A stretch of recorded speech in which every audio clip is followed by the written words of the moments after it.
You're about to enter into a new world of knowledge, curiosities, and high strangeness. This is a podcast of Straight Up Strange Productions. You're listening to Mysteries and Monsters. I'm your host, Paul Bestel.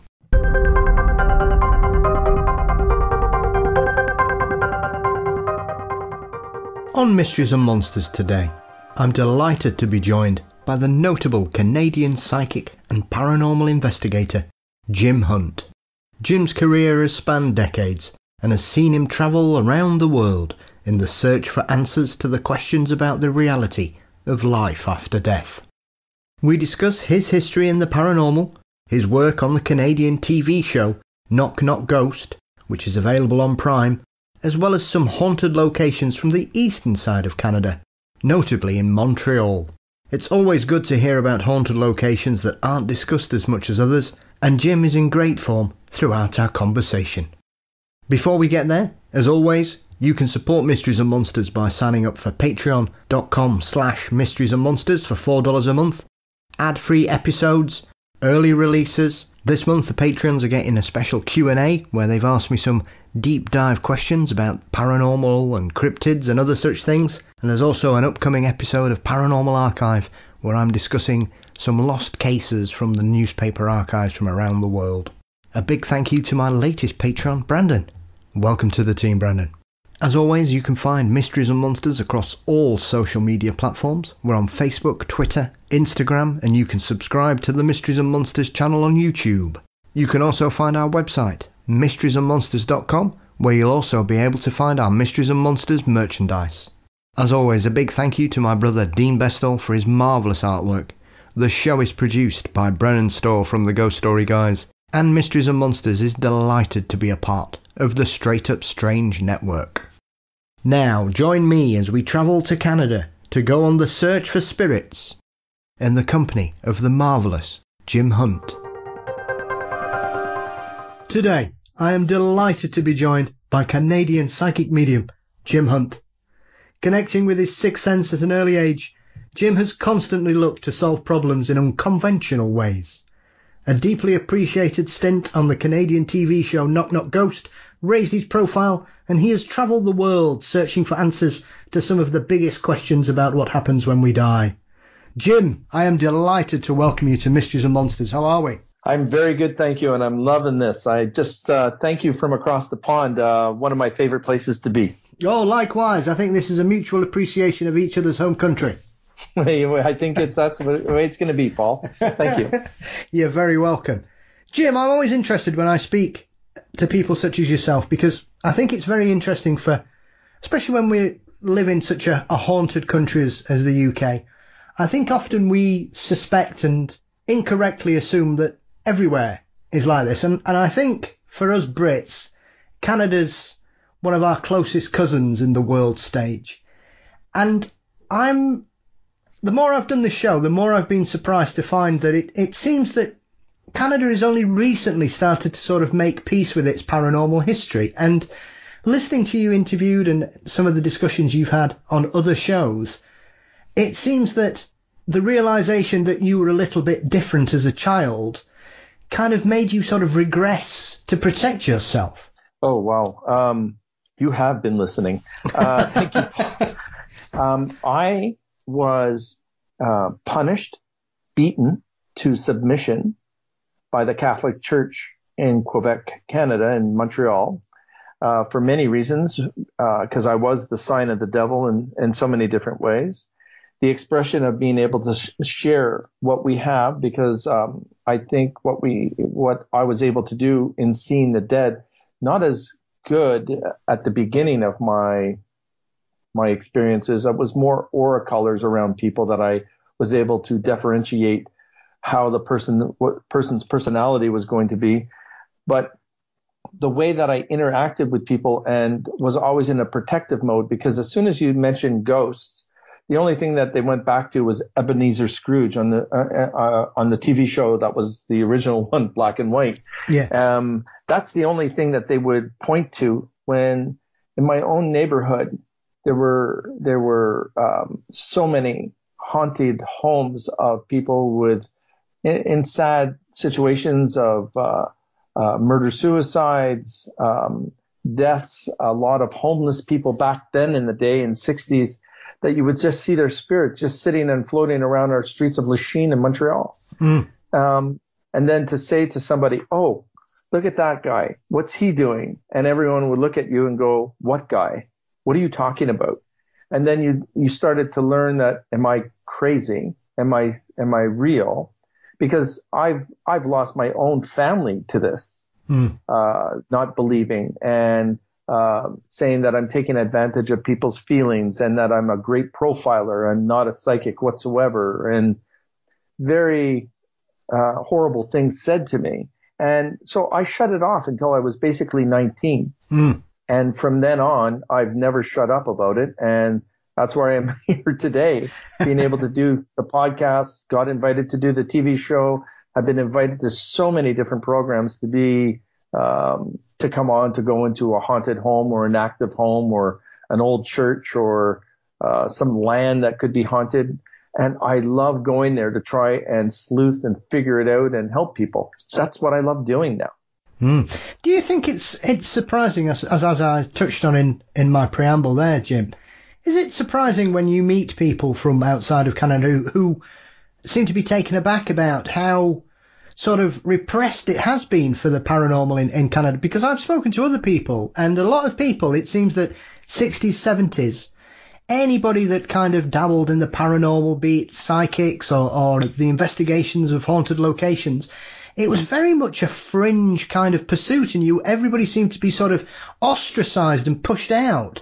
And I think, was that more to do with which particular province you found yourselves in, or do you think that was something that covered all of Canadian society at that period of time? Well, it's funny. Out west, the farmer side of things, they were more grounded and accepting of the spiritual world because they would ask to have their property protected. And it was almost like a native side of them or Aboriginal side of them that would be requesting that. Growing up in the city of Montreal, anything to do with hauntings or a ghost world or exploring certain things, you were shunned. You were asked to leave the city, basically. And part of the reason, because I don't follow any form of Catholicism, and partially that is the reason, but mostly because I have a hard time with it. There was a church on every corner. And if you were not seen by a priest doing the sign of the cross as you crossed the street or past a church, you were condemned the next day when you went into the confessional. And we saw you. You didn't do anything. You were just laughing and playing with your sisters as you were walking by the church. You did not show the respect that you should have. You have 50 Hail Marys and blah, blah, blah. So the church had a lot of control over what was said and done in Montreal in those years on the spiritual realm. Now they have nothing. They cannot say anything. And they're not repressing us and they're not holding us back anymore, which is great. But that's true. It was held back in the 60s, 70s. Early 80s, it started to wake up a little bit. And by the time 98 came, there was no stopping us. And there are some amazing psychics in Montreal. Amazing psychics. Yeah. It's quite an interesting aspect of it all. And I would imagine as well for you, because I know you've said that your mother had some psychic abilities and also your grandmother as well. So I would imagine it was that kind of situation where you would have these conversations at home and basically just had to hold everything in until you got to a certain age where you just thought, to hell with it, literally. And that's very true, Paul. But part of the problem is if I wanted to get an explanation over something, it was almost like it was whispered, and they would not carry you. They would ask you to come and talk in the basement for some strange reason in case the world would hear. And that's the old school way. And I remember saying that. And my mom would just say, try and hold your questions until you get older so you understand. Now, this is a child of 5, 6, and 7 who was watching my mom have people come in for tea and her giving them readings. But I wasn't allowed to say that or talk about it because if somebody like a mayor of a certain city would knock on our door and they would come and see lonely old Pauline, and they would why would somebody of such importance come and see my mother, right? So everything was always hush, hush. And it was crazy because he just wanted to know if he was going to win the election. So it's kind of like a psychic speakeasy then. Exactly. It was crazy. It was insane. And it's funny. My father, as hard-nosed as he was, and the Irish side of him, I guess, he accepted it. He didn't punish me for it. He didn't punish my mom or anybody else in the family. He just looked at it and just said, man, he had 9 lives because he went from tuberculosis to alcoholism to sobriety back. Like, he had a tough life, this man. And he accepted us for who we were. It's just too bad he didn't accept himself for who he was, which was an amazing man. Yeah. Yeah. Often we can appreciate others more than we do ourselves, and often that can drive us to make choices. And I think a lot of us understand that kind of situation, Jim, that often we don't see the benefit of ourselves in the society and the family situation we find ourselves in often. Yeah, because we end up being like monkeys. Hear no evil, speak no evil, say no evil. Yeah.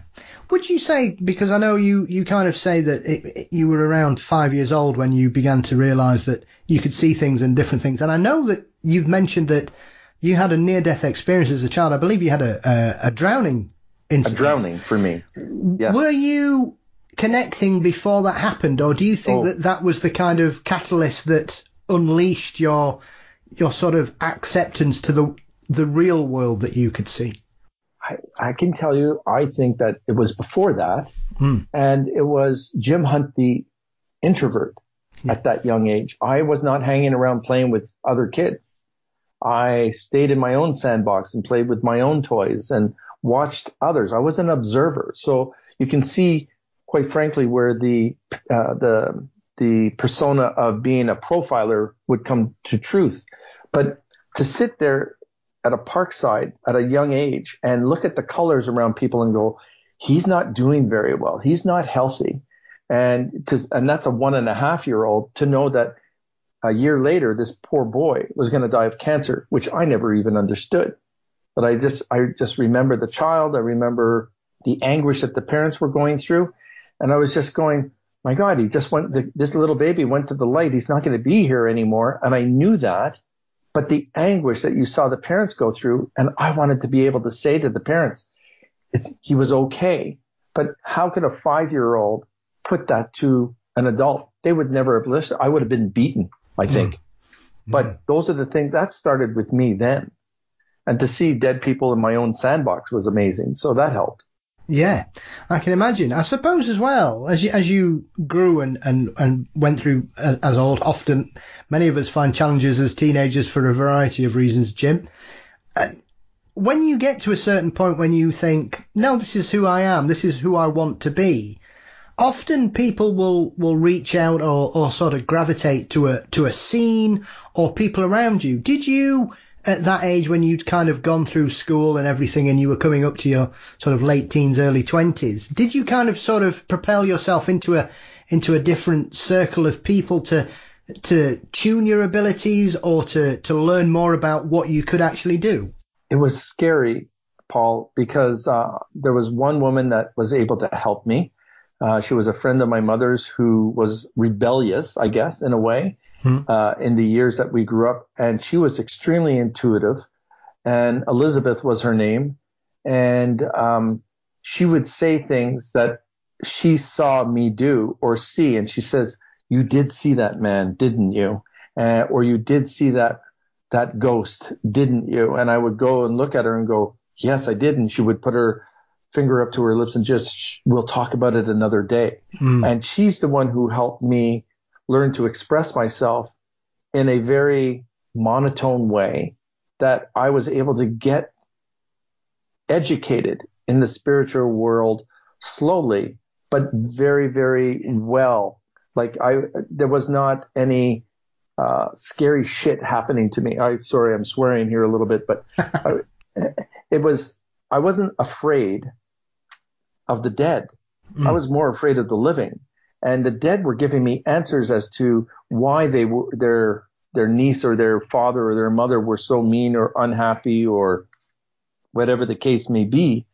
And I knew to stay away from people because the ghosts were giving me the information to stay away, but they were teaching me at the same time. And Elizabeth, she taught me to be in control, to see things, to look at things, to invite things in, and to understand the difference between the dark and the light, which I never knew as a preteen until I was 19. And then I started to understand the behavior of the good, the bad, and the dangerous. Yeah. Was it difficult? I suppose often I find it very interesting that there's sometimes a presumption from some people, Jim, that this is not like something you can just turn off. Is it often the case that when you're coming to grips with what's going on and what's happening and what you can see and feel and appreciate around you, did there come a point where you were able to get to that? Because I can often imagine that at first this can be quite overwhelming if you're having that problem of being able to, or rather unable to tune out from everything that you're seeing, because often I suspect that you could go to a new location or meet new people and there would just be all this other noise going on around that only you could kind of tune into. Wow. I love the questions, by the way. I just sit in a little bit of silence here trying to give you the right answers to some of this. My God.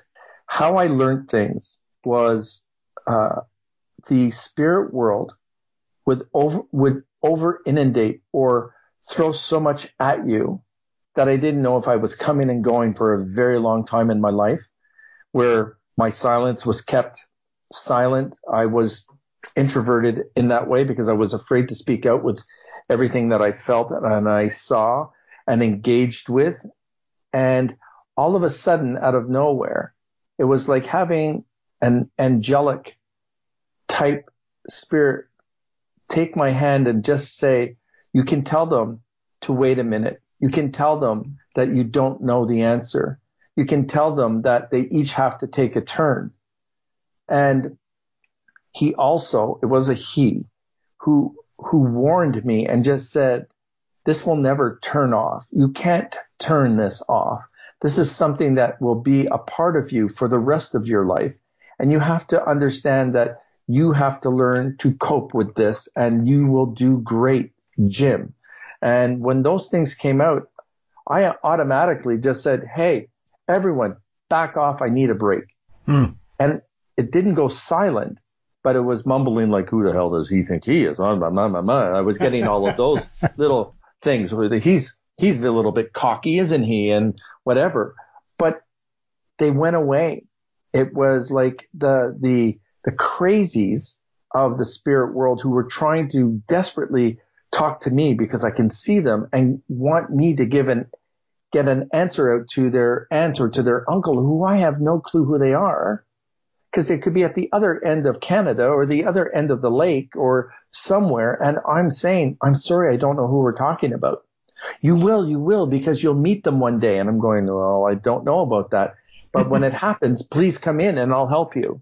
So it's almost like me advising the dead that I didn't have all the answers to give to the living either. And they sort of accepted that of me and let it be. So when I'm in a situation where I'm doing a session, I'm getting the good come out and give me answers. I do use the darker energy to get answers quicker, but they always come out with a substitute of, well, I can give you the answer that she is going to get pregnant, but I'll give you the answer that she's going to have twins and she's not going to be able to handle it. That kind of stuff, you know? Yeah. But I can go to the white light and just say, you know what? She's going to have twins. Good for her.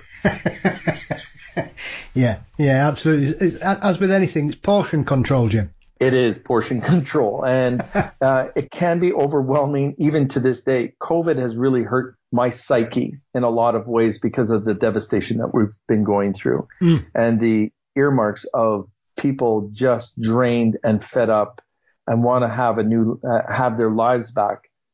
And I don't know about you, but our lives are going to be different for the rest of our being on here because of COVID. And we're going to exist in a completely different way now, not in a bad way. We're just going to mosey along our business, but just try and figure out how we can protect ourselves easier now. It is a very interesting aspect, touching on everything that we're all going through right now and have been for the last 2 years almost. Mm-hmm.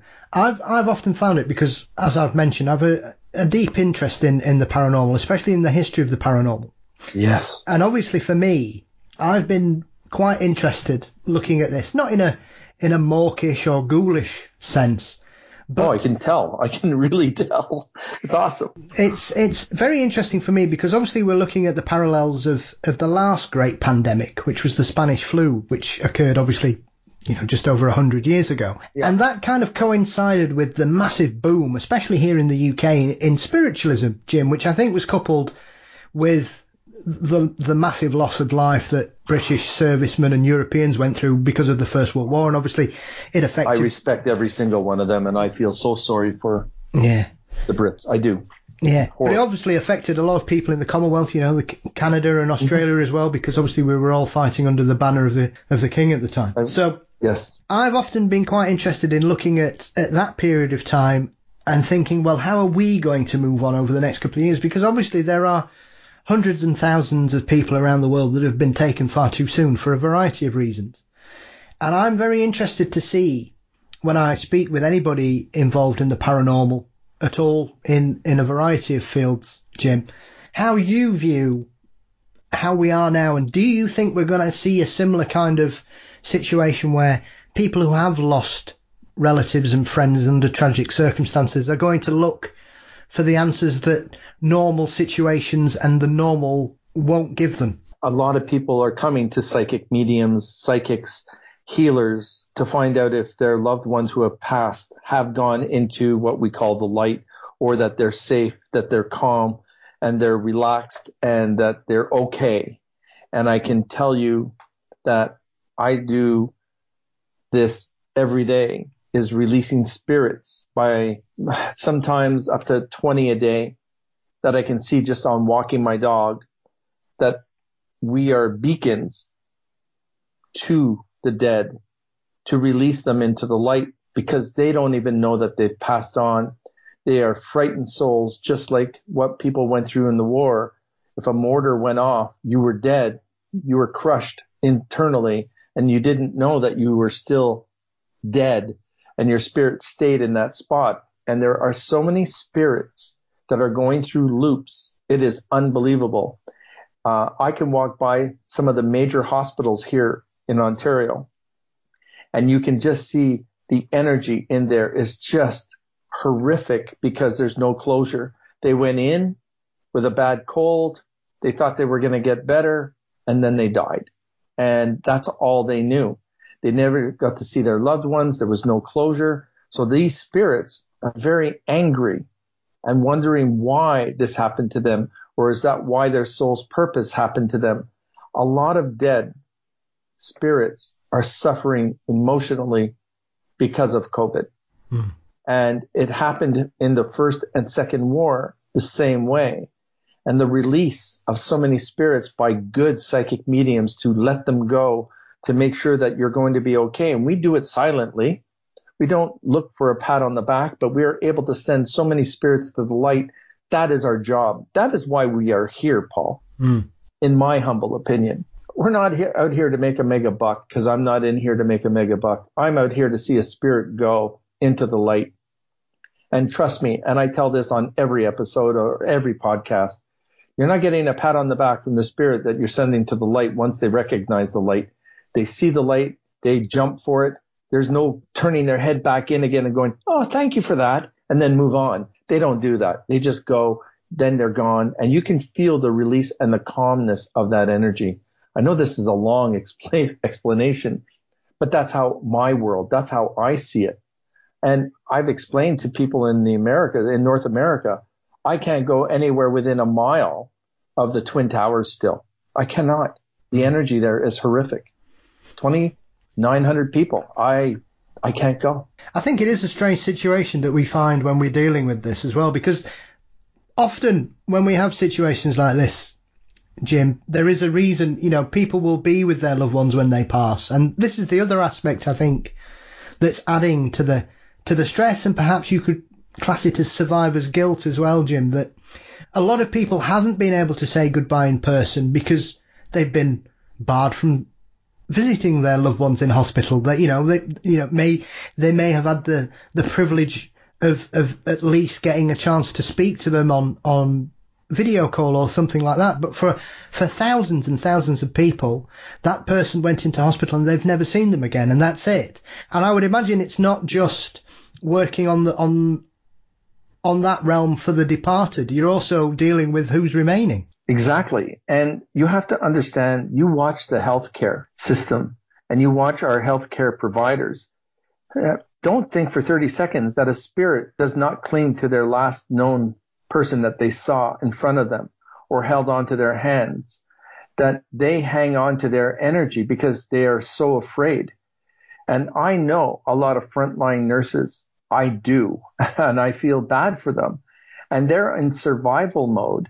And part of the reason is because of the amount of spiritual energy clinging to their own energy that they can't release.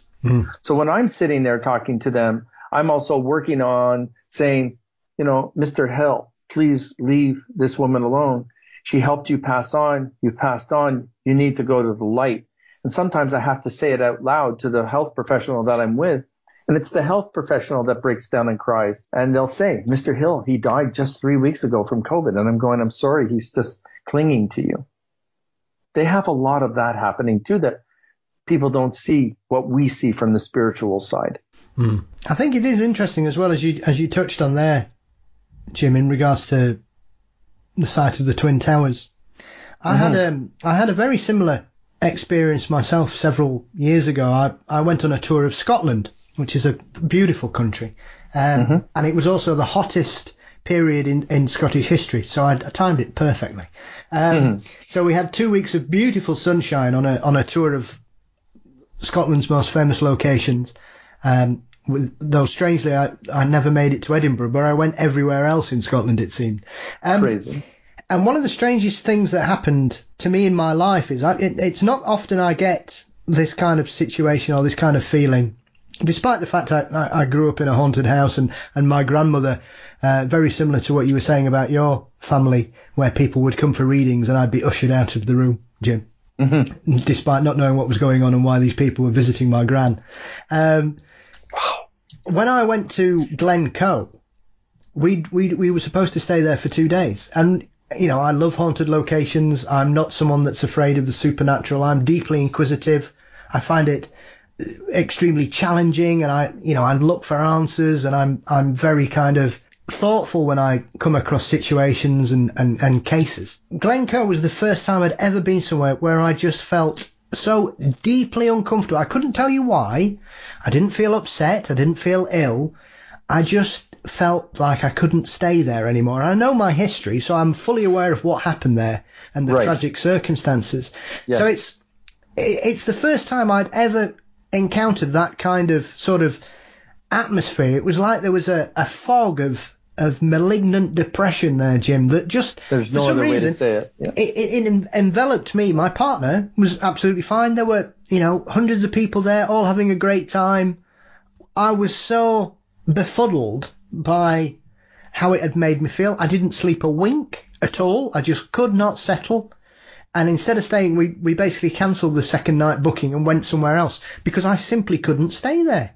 But Paul, you understand that you're empathic in your investigations, and being an empath, the spirit world who's lost, you are a beacon to them. You're like that little buoy in the water that the boats know not to go near or to stay in the channel. And they're seeing you as a way out, or why am I still here? You can help me, and you can get rid of this horror that they're in. And they don't want you to feel what they're feeling, but they're giving it to you. The anguish, the upsetness, the inability to sleep because they haven't slept in peace since their death. So they are just, that is a truly, that area that you're speaking about, the lost souls that are there are phenomenal. It's horrible. Yeah, it was peculiar because I'd made a point of, we stopped in 8 different locations during this 2-week period, Jim. Only one of them wasn't known as a haunted location. You know, I even went to Boleskine House on the banks of Loch Ness. Oh, did you? And I've read about that. Oh, my God. Sneaked a peek, got to have a look at that. And just to take it in, you know, went on Loch Ness. And unfortunately, Nessie didn't appear, but you can't have everything on a holiday that you try. That miserable Ness. But everywhere else we stopped, I didn't have any unwanted feelings or anything. Like I say, every other location we stopped at, with the exception of one, was known to be haunted. That was the only place, and we weren't even on the battleground or anything. We were adjacent to it, and yet that was the one that left me the most uncomfortable. It was very odd. Crazy. I'm just wondering if that could be a past life for you too, Paul. And do a regression on that. Find someone that can help you and do a regression, because the sense that I'm getting is that there's familiarity to it somewhere in your psyche or somewhere in your energy. And that's what me, as a psychic, will do, is try and read the energy that's around someone. You're speaking of this, and I'm feeling like you were a part of it. It was very odd, like I say. And, you know, throughout my life, I've been places, and I'm one of those people where friends will say, how do you think this feels? How you know, what's it like here? And I'm like, oh, yeah, no, it's okay. It's all right. You know, and I don't claim to have any kind of abilities other than occasionally I get a funny feeling sometimes, and that's about the size of it, Jim. But I'm often struck when we, especially here in the UK, you know, you can't walk very far without sort of stumbling across a battleground from some period of history. It is so weird down there. Yep. When it comes to Canada, I think it's quite unusual that there doesn't seem to be any kind of famous locations, because obviously you can go, it's the same in America. You can go to hundreds of sites where famous battles have gone on. Gettysburg and all of these different things. Yes. Be it, you know, the reclamation of the lands from the Native American population, the battle for independence, the American Civil War. You know, there are certain areas of the US that are sadly bloodstained to this day, whether we see it or not. When you come to Canada, I think it's one of those countries that seems to be, on the surface, Jim, it seems to be pretty clear of that kind of thing. But I suspect that there are. Yeah.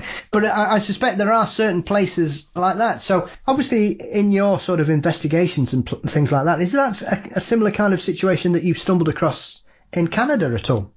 It was when I started out with Knock Knock Ghost and we were doing the history on eastern side of Canada. We went to a lot of forts that had a lot of history. And again, you know, war does that to us, right? And so we're going to feel energy from there. But I've been to a place right in Toronto downtown called the St. Lawrence Market, where Sir John A. Macdonald was there, and people were doing the elections, and there were hangings there. And our history books, they have it, but we don't glorify it or talk about it. There are haunted fire halls in Toronto. In the rural parts of Toronto, many farms are haunted for other farmers poisoning other farmers to get their land and to offer them a drink and murdering 19 people. Like, there's a lot of different places here that are horribly haunted, but we don't talk about it because we're embarrassed. That's the problem. We're embarrassed. And it would be good to bring that history out to get some closure in a lot of different places. Do you think that's once again tied to the issues of the past, that for most people, like I say, you know, that through my love of the paranormal, I know of certain famous locations in Canada with a deeply held haunted history. And I suppose when you were doing the series of Knock Knock Ghost, I think for a lot of people it was quite refreshing to see a Canadian paranormal show, Jim, because often they're either British or American, and occasionally you might get the odd one or two from Australia. But it, for me, as a lover of the paranormal and ghosts and the investigations that go on for these locations, I was delighted to be taken to places that I would probably have never heard of, or may just stumble across them when I was perhaps reading about the Amherst mystery or something like that. Right. I enjoyed the show. I mean, we were doing a history. They did a history ahead of the place. And I'm being honest, 7 or 8 of these places I never knew anything about. And it was great to go into places unknown or unbeknownst to me, meeting the spirits down there going, holy crap, there's a lot of dead here, you know, and they're active and they want to be seen. It's almost going like, where have you been all my life? And you show up and they're giving you stories and they're telling me different things, and my team at the time was corresponding with what I was saying, adding it to the history records and confirming this. And it wasn't so much that I was happy about the affirmations. It was great that we were actually speaking to the dead that are still there from the 18th century, early 19th century, through the jails, through all of these things that some of them were horrific. And to let some of these spirits go was my favorite thing. I'm saying, hey, it's been a couple of 100 years. Do you think you want to move on and maybe come back a different person? And they're going, what? We can do that? Let's do this. And it's kind of fun. But there is a lot of horrific shit here in Canada that people haven't seen yet. Mm-hmm. Montreal is known for a lot of haunted places, more jails and different. We were a place of underground murders and mafia and so many different things that happened, the FLQ crisis, that a lot of people died needlessly by the hands of others. And those places are haunted like crazy. Streets are haunted. Mm. It's insane. I mean, when you were doing the show, what was the most surprising location that you were taken to, Jim? Because as you say, I think one of the other great aspects of sometimes with shows like this is that you get a historical background that, as you refer to, a lot of these places you weren't aware of, or perhaps their reputations that may surprise people. But also, I suspect for other people, that's very refreshing, because often there is this kind of criticism that when shows like this go, they go to places that anybody knows is haunted. You know, you could take most people who know about the paranormal to Gettysburg, Jim. They're going to expect to see soldiers. They're going to hear a gun and they're going to hear a cannon. And yes, and a majority of the time, the good ones, you'll get to hear that. The one that excited me the most, and I was expecting one thing and it ended up being another, was the London, Ontario psychiatric ward. Mm. The reason is I was expecting to see the spirit world that was damaged by at the time, people who had mental capacities, were murderers, and they were locked up in these prisons where I was going through. And a majority of them had moved on into the light, Paul, which was freaking me, because I'm going, isn't there anybody bad in here? Like, come on out. I want to talk to you, you know? And maybe one or two might have shown up just to piss me off. But I ended up seeing the employees, the ex-engineers that worked there, the nurses, the doctors. They're the ones who went back there. They're the ones who enjoyed that whole area and giving me stories. And the curator there, Stan, he was flabbergasted by the names that I was giving out. And oh yeah, they worked here and they did this and they retired and then they died 2 years later. And you're telling me that they're here right now because he works there alone. Mm-hmm. And I said, yep, they're still here. And it was, as an example, one of his close engineering friends, I was walking through a walkthrough before the show had started. And I said, one of your buddies here is telling me that a water pump is about to burst because the bearings are going. I'm not an engineering pro on this. I don't know what I'm talking about. And this guy, Stan, said, I've done my walk around and there's absolutely nothing here. And I'm going, okay, but I'm just giving you this message. And he said, who was the guy who gave you the message? I said, Mike. He says, he stopped and he said to me, Mike would always bug me to go for a smoke near this pump house. And we would go and smoke where it was illegal to smoke. And it was where this pump was, and this pump shaft, the bearings were gone and it started leaking on the floor. And him and I and my film crew went and it showed them. We never put it on the air, which I never still to this day don't understand. But holy cow, that to me was one of the most amazing places to be in. It's simple. It's people that have worked in an institution their whole lives, and they're the ones who come back because that's familiar and they're happy. And they've gone into the light. They don't want to come back into being somebody else or changing their soul's perspective and being and learning another soul's purpose. They just wanted to stay in that facility and just go through their emotions of what they used to do. They stayed in their past. It was so cool for me. Yeah. That was one of them. I know it doesn't sound like super exciting, but it was kind of cool to see ex-employees there. Yeah, I suppose there is that, because I think when you look at Eastern Canada, Montreal is probably the most haunted city that on that side, or it certainly seems to me that it's the city that seems to be more open about its hauntings when you compare it to, say, Quebec, in regards to when you talk about hauntings in Eastern Canada, Montreal seems to be more well known. I mean, the one I'm thinking of is probably the Grey Nun's Mother House, is it? Oh yes, Grey Nun's Mother House. That in particular, you can walk within 2 miles of going there, and you will get such for me, I got a feeling of being stuck in a vice or in a straitjacket, and it was warning me, come here, we'll hurt you. And of course I went. And I was sick for probably 7 to 8 days afterwards. Sick. Doctor didn't know what was wrong. Stomach issues. My teeth hurt of all things. Yeah. And I had blurriness in my right eye from that place. That's how horrible that place was. Yeah. I mean, when you go on this kind of thing, and this was something I was going to ask you about as well, especially with your experience and the length of time that you've worked in this field, Jim, and I don't mean that disrespectfully, that's not an ageist comment, my friend. Essentially, I'm always interested as well, like I say, as someone that's read about the history of hauntings and ghosts and things, I'm surprised these days because growing up I would read book after book after book about hauntings, and most ghosts seem to be quite occasionally they just spook people by appearing where they shouldn't appear, and they'd wander about going ooh, or or they'd walk through a wall. And I've noticed the last 20 years everything seems to have become a demon in certain places. And I'm wondering, do you understand why there's this kind of addiction to the darker side of the paranormal? When you look at the body of evidence, if we look at everything, most hauntings are quite steady, aren't they? They are. They're just, they're just a ghost wanders about, or occasionally it's haunted footsteps. And you can't seem to come across a modern paranormal investigation without it suddenly falling into some kind of realms of darkness all the time.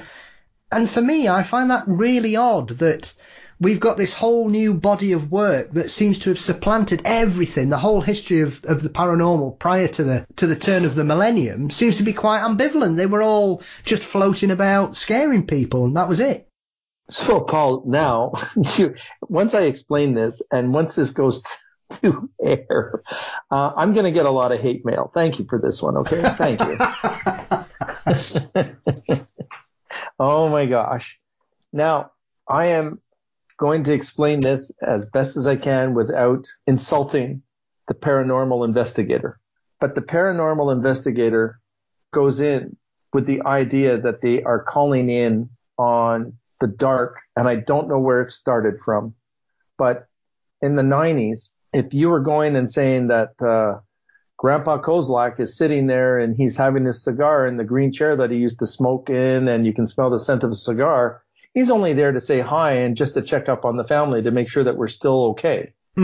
But then you'll get a paranormal investigator going in there. Well, I saw your grandfather, but he's being held hostage and he doesn't have a sausage and he's not cooking and he's not being seen. He's not allowed to see his family because there's a dark ghost that's there.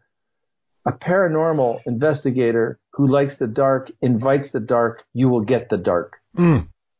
That's what has happened. And now it's just like releasing the demonic out here to give them permission to scare us, to possess us, to control us, because we are of our own free will and mind. And so when an investigator is going in to sensationalize something, that demon never belonged there, or that demon was there who committed suicide, doesn't want to be bothered because that was their soul's purpose. And why are you disturbing that person that committed suicide? And you want that energy around you? You want that to hold on to you and control you? There have been so many horrible, horrible people asking for the dark, using a Ouija board where it doesn't belong. You have the people that will prey on the demons just like you would have me prey on the good. And I'm only calling out the good. And I do get the evil out there. But the evil don't last long with me because I warn them. You hurt me, you hurt any of my staff, you hurt anyone, and I will come back and I will look for you, and you will never be able to do this again. Mm. I have absolutely no fear of the dark. I don't care about them. They don't deserve 30 seconds of my time.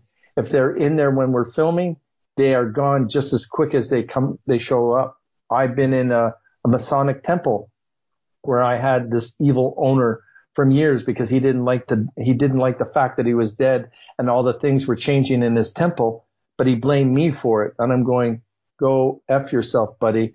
You have no right to do this to me. And I am releasing the souls that used to live here because you're holding them under a contract because you frighten them. The dark energy has such an evil presence of control and manipulation. It is unbelievable what they can do to the human race, let alone the spiritual race. Mm-hmm. Do you think that they've always been there, but as you refer to there, Jim, they've lacked the invitation to appear, or they've kind of slunked about in the shadows, ashamed of themselves, ashamed of their actions that's created their afterlife and their position that they hold in it. And it's only that when they're invited out that they feel brave enough to come forward, because essentially they're cowards. Can I steal that whole explanation from you and just put it in my book? Because that's exactly how I want to represent it. But that is the truth. The dark energy are ashamed of what they did on this earth and what they've done to us. And you call them out on it, they're going to go, oh, you want to know more? This is what I can do. Now I can even do worse to you because I'm dead and there's very few limitations. When you get attacked and you feel, I have been punched so hard in the chest with a mark on my chest for months from a poltergeist. I never asked for that, but he was very mad that I was in his presence and telling him to go away, but he thought he was in charge. Now I paid for that, but I warned him and I went back on my own with a small crew who weren't afraid of us either. And I got rid of that son of a bitch, and he never showed up in that house ever again. It was an old farmhouse that somebody was poisoned in. Mm. Is it often that, I suppose, Jim, when you come to a location or you're invited to help or assist someone in a situation like that, what kind of preparation would you take to be prepared for such an eventuality that you may come across such an entity as this? Because often, as we touched on, I'm certainly not trying to be flippant about it. Most ghosts are quite matter of fact. They like you say, they like to come back, check on the family, walk about, sit in their favourite chair. Some people like to, do what they used to do. We hear Talk. of ghosts chattering away, or sitting outside, singing, or smoking a cigar, or whatever. So, I suppose for somebody looking at it on the outside, how would you prepare for that? Is it something that you always have to be ready for, in case something's lurking about in the shadows, or do you just kind of go in there and if something turns up, then you deal with it based on your experience? What I've learned is we get different feels of energy when we walk into an establishment, a home, a piece of land. I can step from one side of a little creek where it's horrible feelings of energy and despair, and then walk on the other one and it's all lily blossoms and cotton candy. And I'm always going, what is on the darker side? Because now you have me curious. And why are you feeling or making me feel this way? And usually what is lucky for a lot of us, and this is where it pisses off the demonologists and everyone around us, saying, oh, you're just going to talk to them and they're going to leave you alone? No, they don't do that because they want to prove a point, and they do want to hurt you and they do want to control you. But when you go in there and you don't allow them and just say, hey, you've done your madness. You did it when you were alive. You did it when you're dead. None of us really care. And you're going to continue doing this. Why don't you move into the light, face your demons yourself, no pun intended, and move on to a different soul life, because they are living in their hell. But if you go to the light, your soul's command will change. Your whole destiny will change. A new soul life will begin. You're not going to come back a serial killer twice, you know? I suppose as well, Jim, when you're working on, say, Not Ghost and other shows such as that, is it something that you've got to prepare the staff and the crew for as well? Because often I would imagine, with the greatest respect, you will be dealing with people or working alongside people who think this is all nonsense. And they'll just say, oh, there's no ghosts here. It's an old house that's creaking. It's seismic activity. It's the wind, Jim. And Paul, it starts out that way with a lot of people in my crew. Now you make me laugh. I love it. But I had a cameraman who was exactly like that. This is BS. This is not true. Blah, blah, blah. And he was my famed cameraman. He was the one following me, front, back, and indifferent. Him and I were stuck in a room at this famous psychiatric ward, and I saw a spirit around him. I'm not saying anything because I want him to have that experience. He had his hair pulled while he was filming me, and he looked around him because you can see him losing the gimbal, turning around, looking at a door where the camera shouldn't be, and he just said, "For F's sakes, Jim, my hair has just been pulled." He says, "We need to get out of here now." And I said, No, it's okay. You're all right. You're going to be good. He's not a bad spirit. He was just trying to see how come you have long hair and a man in his era should not have long hair. Yeah. He thought that you were a girl. He laughed and said blah, blah, blah, blah, blah to me. And then he had more experiences as time went on, but not as so panicked as he was. Yeah. But yes, a lot of people will go in there with that, and not everyone will feel it. And not every psychic will feel something either in a room. But at the same time, a majority of you will. You'll feel that experience. You'll understand what's next, and you're not going to be afraid to move forward. I suppose it's as difficult as well, Jim, when you come to a situation and as soon as you get there, you can't feel anything at all, and you're like, well, what's supposed to be going on here? I mean, have you ever come across that kind of situation where you've had reports and people have been absolutely adamant that their house is haunted, and you go there and there's nothing at all? That's, again, I've gone into places like that, and they said, "This guy's a psychic? What is this guy? Like, where did you find him?" That's what happens. And I'm just going, hang on a second here. You have energy, but it's good energy, and they're not coming out to play. They're here to protect you. They have no reason to talk to me.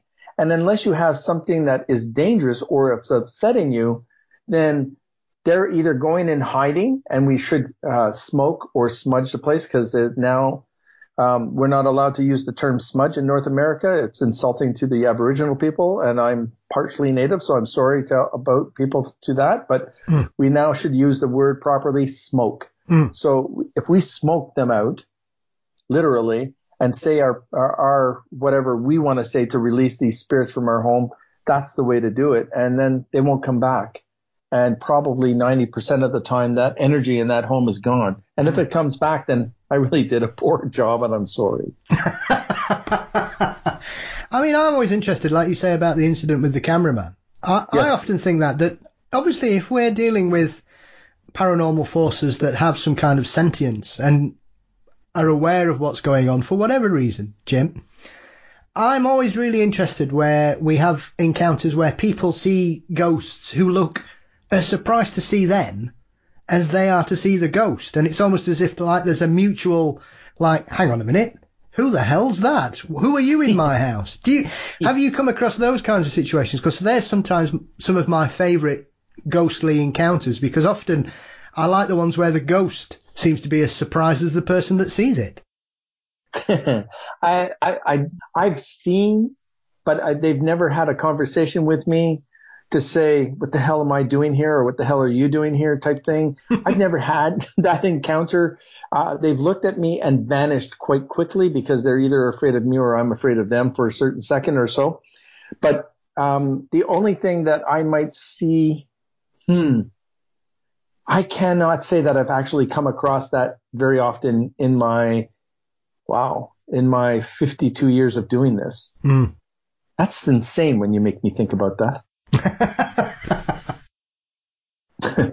I mean, for you, Jim, there are obviously lots of places that you've been to. Would there be a couple of locations that you've yet to have the opportunity to to investigate or spend some time in that you've basically got on your paranormal hit list that you'd like to go and spend some time and see what you can find? The Kingston Penitentiary here in Kingston, Ontario. It's been it was emptied almost 5 or 6 years ago. Mm-hmm. It's now a tourist attraction, but they have not allowed one paranormal TV show or paranormal people in legally to go in there and check the grounds out, the prison or whatever. They just, again, this is where you and I talked about earlier. They don't want us to know the history because it was so horrible. They don't want us to pull out the evil in case it turns alive again, I think, in their heads, because that was a horrific place, a horrible prison filled with so many people that were incarcerated there that were dangerous, that shouldn't have been in there. Just the lowest of life who were alive that never should have been there. The sociopath, the psychopath, the serial killers that we had in there. And when I went in there through a tour, talk about being in a vice and feeling like I'm being choked out, or feeling like I'm going to get you in the back of your mind, and they're breathing on you as you're walking, and to kill your battery and your phones, and everybody's walking going, oh, my phone is dead. And I'm looking going, yeah, because they're taking that energy from you to use against you later on that day. And I went there and I met the actual warden of the prison when it was opened. And he said, you are the only one who didn't ask any questions, and you stayed behind the crowd all the time because we were watching you on camera. And I'm going, I'm a psychic medium. I'm here with my friends to visit. I never was going to say anything. And he says, thank you for not saying anything. And he said, what was the worst wing that you felt? And I said, the tower. And he said, the tower.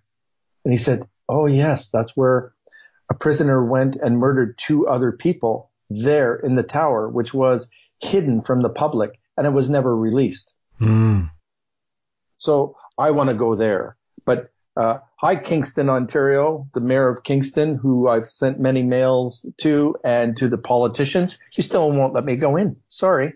Yeah, that is very odd. I mean, obviously, those kind of places, I think often when you get the opportunity, when it's a penitentiary or a prison, Jim, for a lot of us, it is something that I've really been interested in. I spoke to a British paranormal researcher over here, Ruth Roper Wild, and in her latest book, she had a couple of stories from a prison that's currently open. And I've often found that kind of aspect, because obviously that's a location that none of us can really visit, an open prison. Whereas the majority of prisons that we would visit are ones that have been closed down or repurposed as, into museums or tourist attractions in such a way. So I'm interested in those kinds of aspects of reality and society that we're still barred from for obvious safety reasons. And I think that's a real untapped aspect of it, because if you think of the people that are in there and the history of some of these places, I think these are real pools of energy for a variety of entities. Is that something that, as someone with your experience and your knowledge in this subject, do you think that's something that down the line is something that we can expect to hear more of as perhaps society opens up a bit more and people become a bit more forward in regards to things like that? Paul, I would love the opportunity to go and walk into a live prison and walk the halls safely and see the spirit world of what's in there. And I can use that explanation by saying, go into a hospital.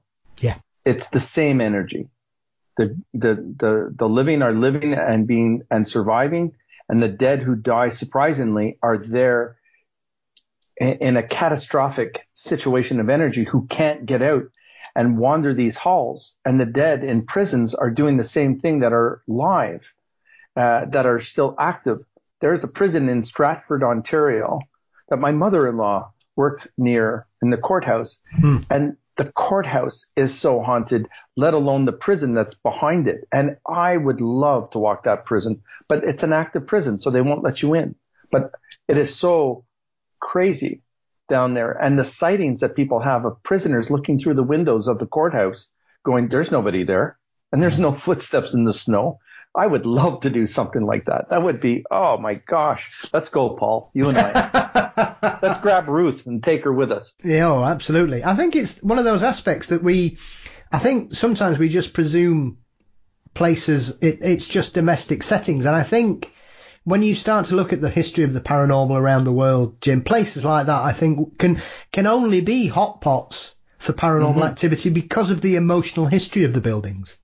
And what I would get out of that is a lot of information that would be very important to others whose family members have passed away in a prison, that you can give them some information and the prisoner doesn't feel like they can leave that stronghold because they're controlled there, again, by the darker forces, the darker energy that are within those prison walls that control that spirit, that don't allow them to go to the light, because they usually will tell them, you go to that light, you'll never be able to return back here again, and you're going to go into a bigger hell. I think that that's how they manipulate the good souls that want to change and leave the prison because they were drunk and disorderly and died in that prison for whatever reason, and they're stuck in there from a mass murderer who died in there and controlling that spirit.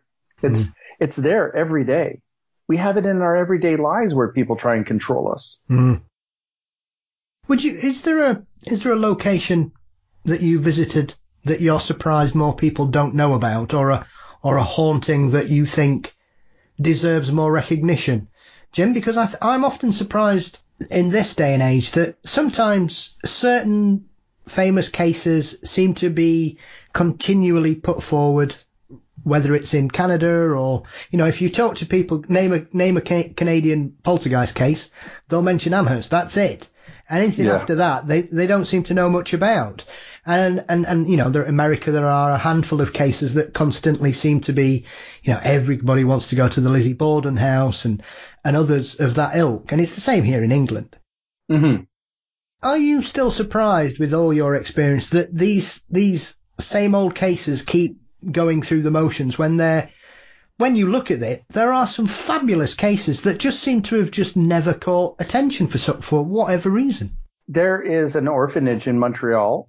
It's on Côte de Liesse Boulevard. And this was an orphanage that turned into a nunnery, that turned into an abandoned facility in the late 80s and refurbished into office buildings. That is one of the most haunted places in North America. And it's not talked about because people are afraid to talk about what they're feeling and seeing, thinking that they were crazy. I would love to go in there and release the spirit of the first 3 floors there, because a lot of children were buried amongst the grounds that were not just Aboriginal, but were white children and of different races, of different backgrounds that were in that orphanage that were murdered and beaten and hidden amongst the grounds there. It is, you can walk into there and you can feel the energy, Paul, just like what you felt in Scotland. And it is horrible to go in there. And people go about their business. They know that it's uncomfortable. They don't like it, but I would like to go and investigate that place more, because there's a lot of hidden history in there that they're not talking about. It's written, but no one's pulling out the archives to show how many people actually died from that orphanage. And they're in the hundreds. Yeah. Do you think that's once again going back to this Canadian embarrassment about certain aspects of its history, that it just doesn't want to open them up to modernise, Jim, because they're embarrassed about what went on? And it's not just Canada. I know there's obviously been some very notable cases over there recently of some very tragic discoveries, but horrible. There are similar things that have happened in Ireland and Australia and the UK. So, Canada's not alone in, unfortunately, having that darker side to its what should have been a nurturing environment, sadly. But remember, we're the country that says thank you for killing us, right? So, we really mum's the word here, because we are embarrassed about some of our history, no matter how we look at it. And I've been trying to literally rebroadcast some of the places to let us in. Like, I'll never be able to put enough pressure on Kingston Pen to get in there to release the souls, because they don't want that history removed. They want it hidden.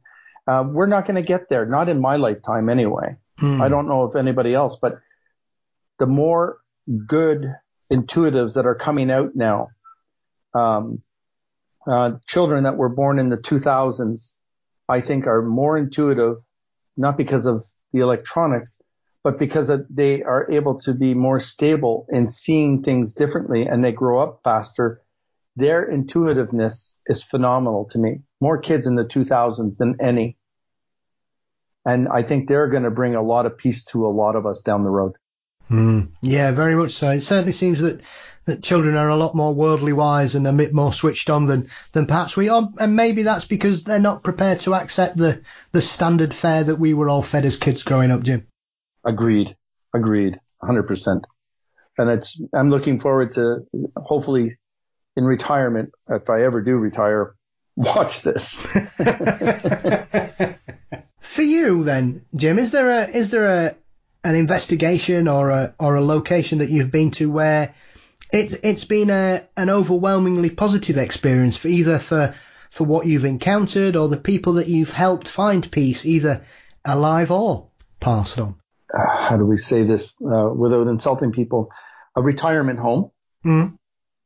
And releasing probably 60 different elders in a dining room and in a living room that just sat there with the rest of the elders in the dining room, listening to music and eating amongst the living, and releasing those souls so that they can move on and come back and do something different, and do that secretly while I'm sitting there watching another older elder being prepared to pass on, and watching all the other spirits surround an elder who with Alzheimer's, to make sure that whenever they're in and out of a state, that they have someone around them, that they're not alone.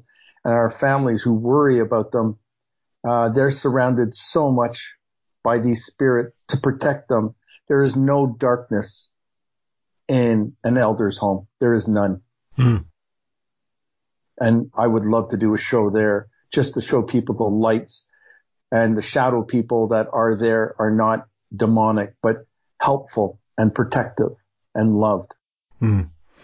Is it often the case that people are not unwilling to cross over because they don't want to cross over, Jim, but they don't know how to, or they're very happy being surrounded by, in that kind of situation, I would imagine dear friends that they've known for a long time. And for some people, I suppose it's all they've known, because they may have ended up in a situation where they don't have any family outside of that kind of environment. Paul, I was sitting I'm going to use this environment again. There was an elder woman who was lying in a bed in a state of preparation, and her hand kept on going up above her chest in a petting motion. And I rarely see animal spirits, and I'm protected by an animal spirit, which is really weird. But this cat was on this woman's sort of belly and chest, and she was petting this cat that was dead in spirit, and that was comforting her. These are kind of cool things that I want to be able to give to people and family members for closure. And I desperately wanted to go tell the daughter that she is petting a cat right now, and she's preparing to move into the light, and she just wants to pet this cat one more time because she's so surprised that the cat is there. So, and then all of a sudden you can see another full apparition of her husband or a brother or a father showing up. It was a father. It was a male figure. And she just, you can see her turning and just nodding her whole head, like her whole body moving towards that spirit. And then just commonly sitting back down again. And I just walked by the door to let go. But then I would come back and take a look at her again. And this woman would do a complete 180 of her head and take a look at me and look at me, where she was always paying attention to the cat or her daughter or looking into space. It was very cool. Those are the things that I've seen. Yeah. Well, I'm always I have a great weak spot for animal spirits, Jim, because I think it's one of the aspects of the paranormal that we don't seem to talk about much these days. And I think often, Love them.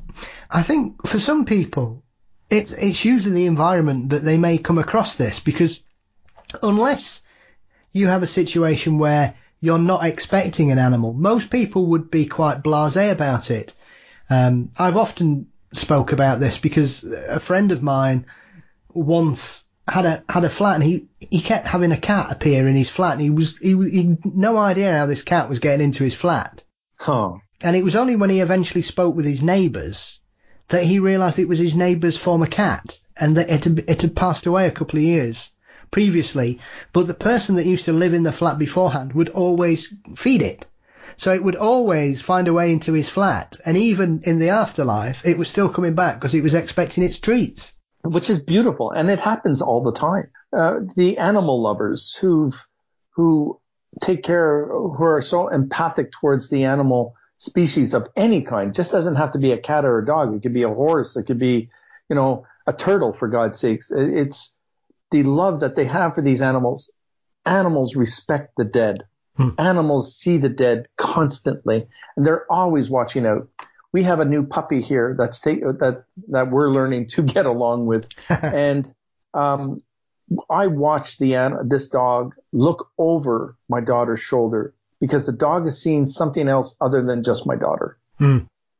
So it's always neat to see that they're seeing things, and they know that it's not malicious. The intent is there, and usually it's an elder behind someone, especially a child, to give us the grace of knowledge, to say, even though your mommy said, no, don't do it anyway, but don't tell her.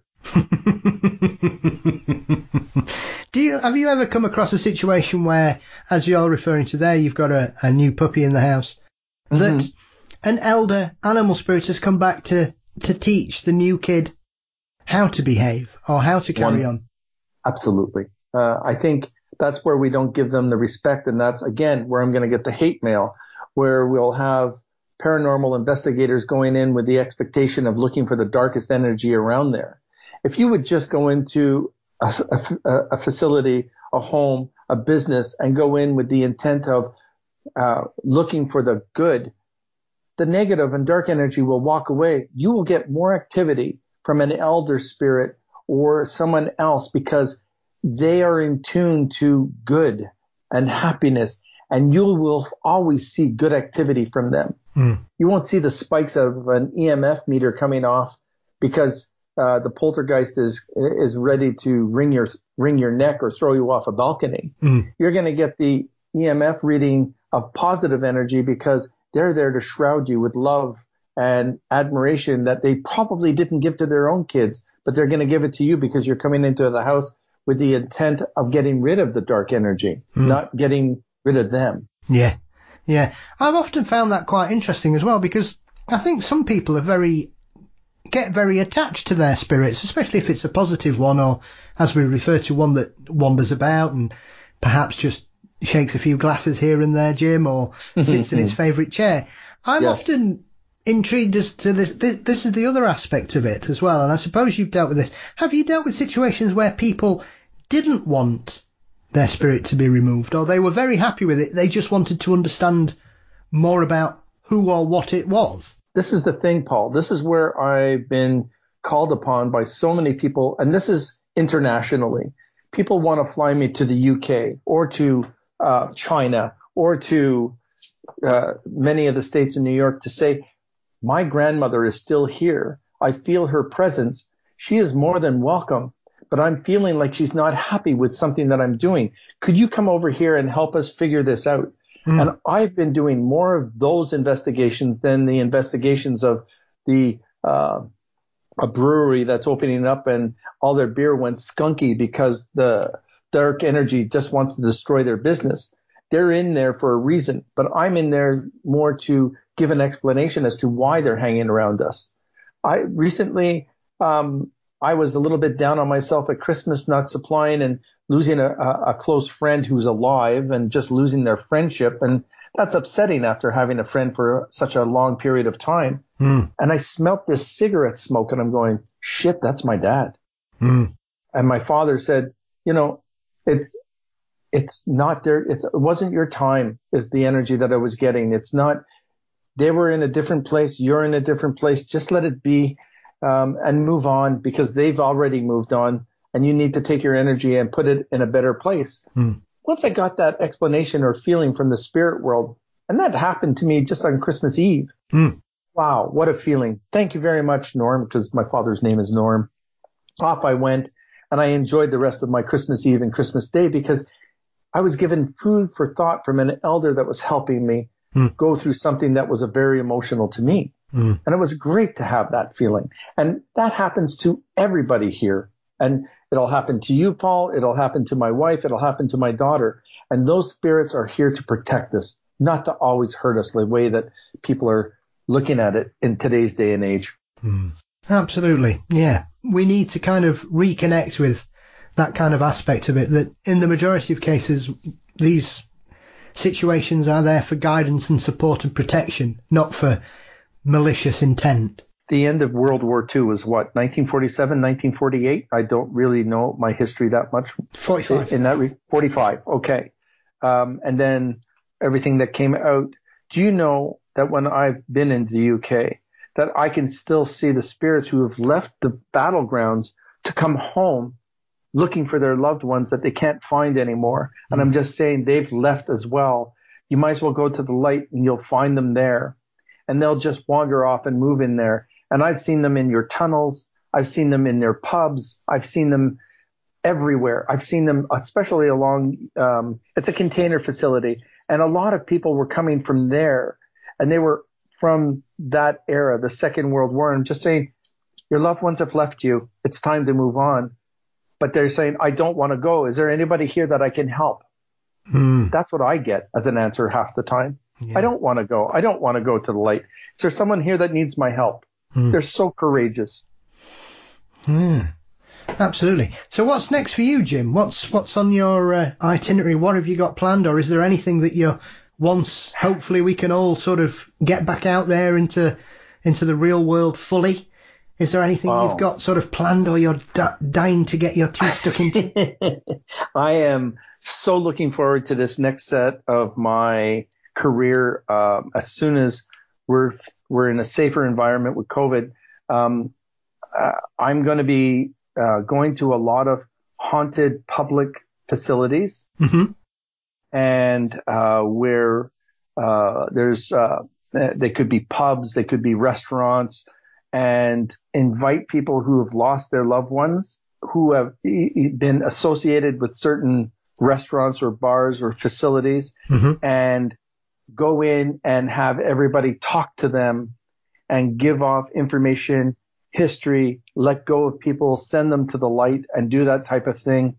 I'm going to be doing more talks and help people in the audience to let go of loved ones that they feel like they're clinging to or that they haven't gotten closure from, and get their answers as best as I can.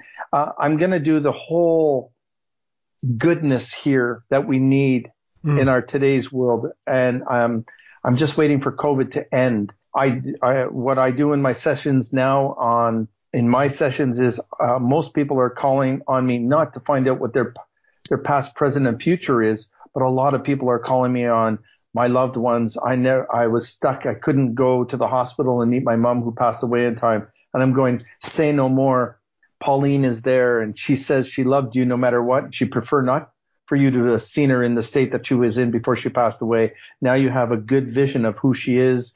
Please hold that in your memory. And those are the things that I want to be able to do, and do those live for people. We need that. We need better psychics out there that are not after the sensationalism of the dark.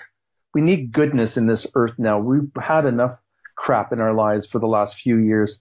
Let's bring some positive into our lives. Absolutely. I think we all need to focus on what we need to do in a more proactive manner, Jim. I think after everything we've been through, and, you know, some of us have lost more than we probably ever imagined we could possibly do so, that we need to focus on moving forwards in a positive manner and reconnecting with things and being able to let go without this fear and trepidation that seems to enable certain aspects of the paranormal.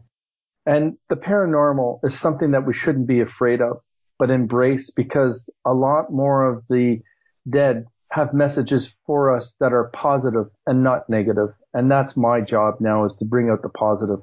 And that's my intent, is doing that until I'm ready to pass on and maybe pass the torch on to my daughter. Who knows?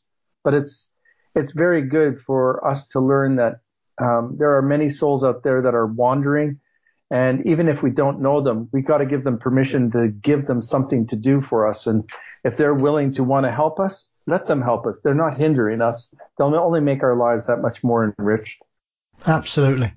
Well, Jim, thank you so much for a deeply thought-provoking and pleasant conversation. It's been fabulous to get your views and your opinions on a variety of topics. Where can everybody keep up to date with you and follow your work, my friend? Paul, thank you so much for this whole time. I've had a lot of podcast interviews in the last year, but yours was the most insightful and the questions were amazing. So I want to thank you ahead of time. No, thank you. You're spot on with everything. So cheers to you, my friend. You're welcome. The best way to reach out to me is through my website. It's jimhuntofficial.com. I'm on Instagram at jimhuntofficial, and I'm on Twitter at jimhuntofficial.